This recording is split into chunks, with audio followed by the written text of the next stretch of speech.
Hi, this is Dana with Designs by Dana.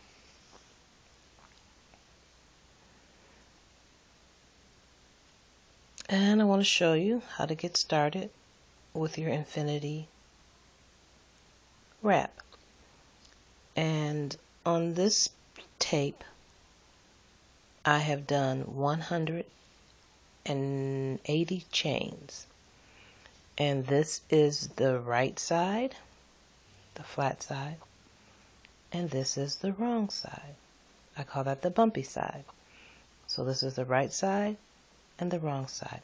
And I'm going to show you how to connect it together with the wrong side, so you have a clean finish when you're done. This project, I'm using a K needle, and I'm actually going to back out what I've done just so that I can show you how to get started. So I've done, as I stated, 180 chains. I've straightened out the line so that I can start on my bump on the back side. So I'm going to take my needle and I'm going to go in, I'm going to pick up the first bump and I'm going to pull up a loop and then pull it through, all the way through, which is actually called a slip stitch. At this point, I'm going to chain 3. I'm going to skip the next bump and then I'm going to go into the next bump. And the reason mine looks a little not too clean is because these are the first chains, and I always weave in my work. I always weave in my tail. So you'll see a cleaner bump as I get past my tail. But now I'm going to chain 1 into that first loop, chain 2, and then I'm going to yarn over and go through both loops, and then I will chain 1 and the stitch is completed. And as you know, starting right off, you'll see the slant. This slant is going to be really important as we come around to the next row. So again, I'm going to skip that bump and I'm going to go into the next bump, and I basically just put my hook in, put the head through, pull up a loop. With that loop I chain 1, chain 2, and then yarn over and go through both loops on the hook and finish off with a chain 1, and that's complete. And I'm going to take that and I'm going to go all the way around. And the only thing that I forgot to tell you in between, no I didn't, I showed it to you, is when you skip one, you're chaining 1. And that's giving you your spacing that you need. So I'm skipping this bump and I'm going into the next bump. And I'll show you about 5 or 6 of these before I turn off the tape. Chain 1, chain 2, and then come through all 3. Now if you see that pull, that's my mistake from my tail that I weave through there. So some patterns show you how to do it without leaving the tail, but I like to take my tail and weave them through. So what I'm going to do here is just leave that tail hanging out, go back and pick up the bump, actually moving the tail out of the way, picking up the bump, because when I picked up the last bump, and that's good to show you mistakes so that you'll probably have these same mistakes that I have. But I like to weave my work in. And in teaching my class, that was something I always did. Never could have tails, because that way you don't have clean work. So see that tail just laying there? But actually all the way from the beginning you can't see the tail because I weaved it through when I crocheted the first 8 or 9 chains. So now what I'll have to do is just cut that and maybe hit it with some glue. So here's a bump. You can see it closely. There's a bump. I'm skipping that one. Then I'm going into the next bump. If you were using the other side, you would just go into the top stitch here, top chain, and the top chain there. But I think it's more clean when you go use the bump. So I'm skipping this bump, going into the next bump.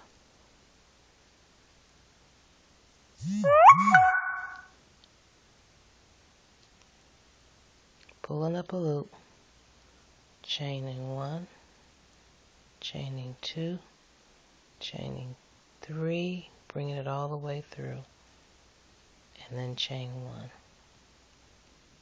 And I'm going to do it again. Skip this bump, go into the next bump,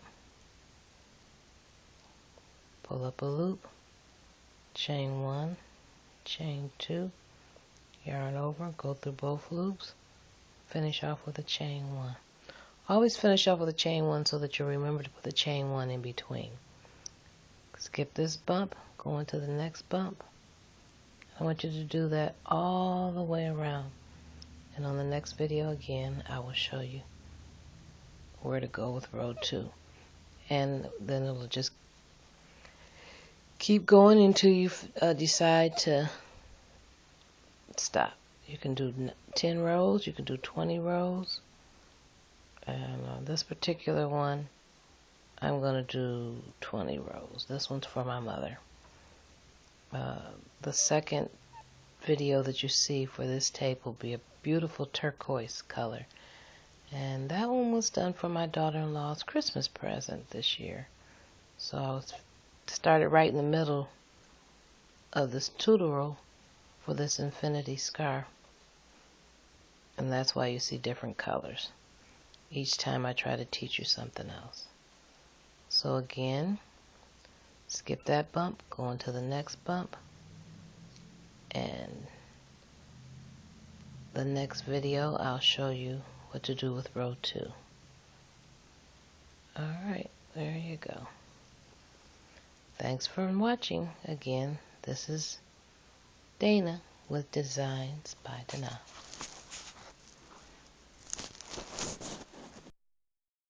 Hi, this is Dana with Designs by Dana. Well, I'm coming to the end of the row now, and I'm going into the last bump. Just wanted to show you how to connect it together.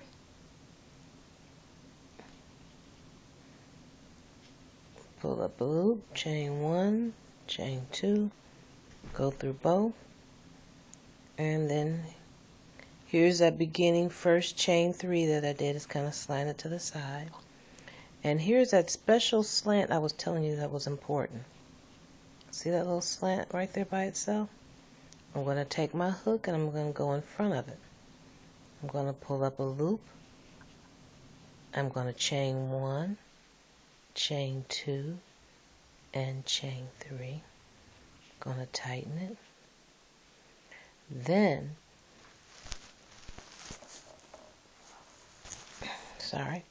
I'm going to take what's called a marker. This is my marker. And I'm going to mark that this is the beginning and the ending of my row. So I already know where it's at. So when I start my count, and I count 10 rows, I'll know where my beginning was, which is also your ending. And something else I wanted to show you was how that looks by going in that back loop. Gives you a more finished look. It actually looks the same on both sides. Same on both sides. And that was what's created by going in the back loop. And so from here, again, remembering the chain 1 in between, I'm going over to find the next slant, and I'm going to take my hook, go in, pull up a loop, chain 1, chain 2, and pull it through both loops, chain 1. And I'm going to continue this process until I have, on this particular one, 20 rows.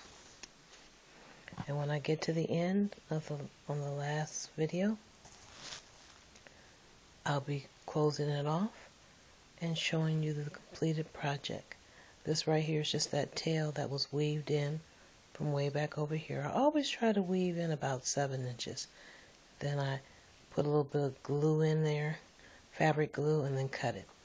This way you can wash it and you never worry about your work coming undone. So again, I'm going to, and there's another trick I need to teach you right quick. Because you may be used to doing the double crochet all the time, when you would yarn over and go in and come through, you may be doing this and forget because you're just so used to doing doubles like me. Well, what's going to happen is through the pattern as you look back and you're going to have bigger holes. So you always want to check back about 10 or 15 to make sure you didn't do a double by mistake, and correct it now, because it's nothing worse than trying to go back 2 whole rows of 90 stitches. So I'm going to chain 1, go in front of the next one, chain 1, chain 2, pull up a loop, again, pull up a loop, chain 1, chain 2, chain 3. I just saw my dog over there. Hi, Shane. Alright, and then I will do this until this is a continuous, so you're never joining a row together and you'll never see a seam. So when I get done, I will come back on my next one, and I may even try to slice all these together, so we'll see what happens. But again, thank you for watching, and enjoy and have fun, and continue to look for my videos. And one other thing I forgot to share with you, what yarn I was using on this one. This one's called Impeccable, which is by Michaels, and it's a Worcester yarn, and it has 268 yards in it, and it's something I really enjoy working with. So enjoy. Hello, this is Dana with Designs by Dana, and I'm now actually running out of yarn. I showed you earlier that I was using a skein that had 264 yards of yarn on it, and this is only going to yield me, with the K needle and my gauge, about 14 rows of the 20 that I wanted to do. So getting ready to end it, and I wanted to show you what how I end it. I'm looking for my marker. There's my marker right there. And so here I am. I'm going to say I got about 2 more to do for my marker, to meet my marker. And I'm actually just doing a visual. My marker's right here, and I'm taking it and I'm going up to about right there. So I'm right at this point. So what I'm going to do is back it out 1, and this is how I end it. Instead of this chain 1, I'm going to go into the front of the slant, and I'm going to do, that's called a slip stitch. See there? And I'm not only going to do it once, I'm going to do it another time and another time.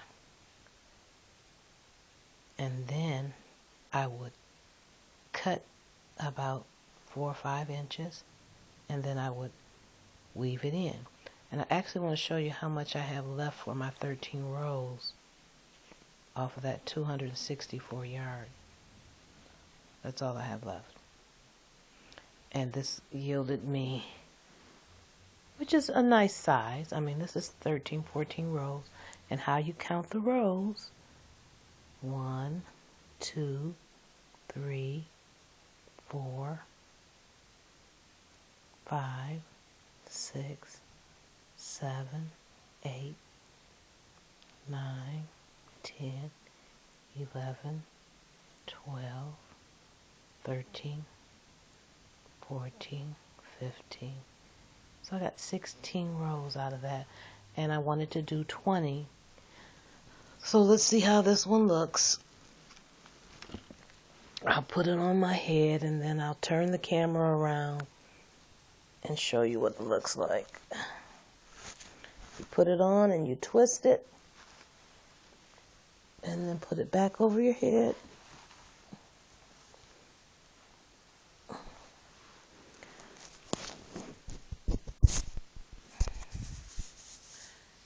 And that's what it looks like. And if you had 4 more rows, the back, you'd have more room back here. This wouldn't show. So that's all it is. Beautiful, beautiful, beautiful. Thanks for watching.